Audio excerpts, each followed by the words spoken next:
Hi, I'm attorney Ben Urso with Zachariah Brown. I'm going to be talking to you all today about estate planning, most especially in the context of long-term care planning.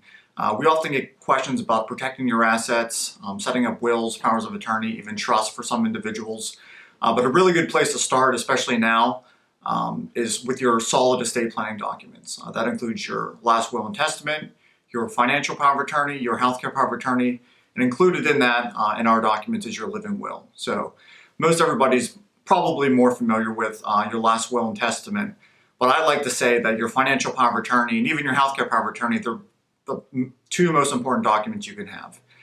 Your financial power of attorney will allow you to designate an agent to make decisions on your behalf if you become unable to make those decisions. That would include entering into contracts, buying and selling real property, and having access to your bank accounts or writing checks for you if that's necessary.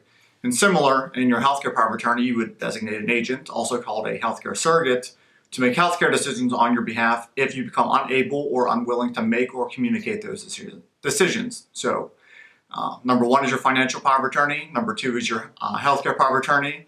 And then along with that, of course, is your last will and testament. And your last will and testament, most people are familiar with. That includes those assets that you have when you pass away.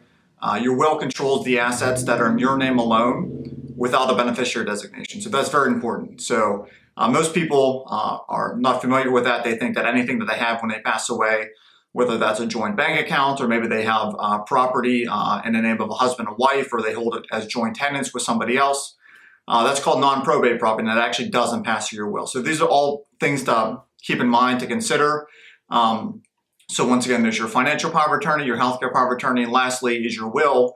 And your will only controls those assets that are in your name alone without a beneficiary designation when you pass away. So that's very important. And as we like to say, oftentimes for most people, a solid long-term care plan starts with those three solid estate planning documents.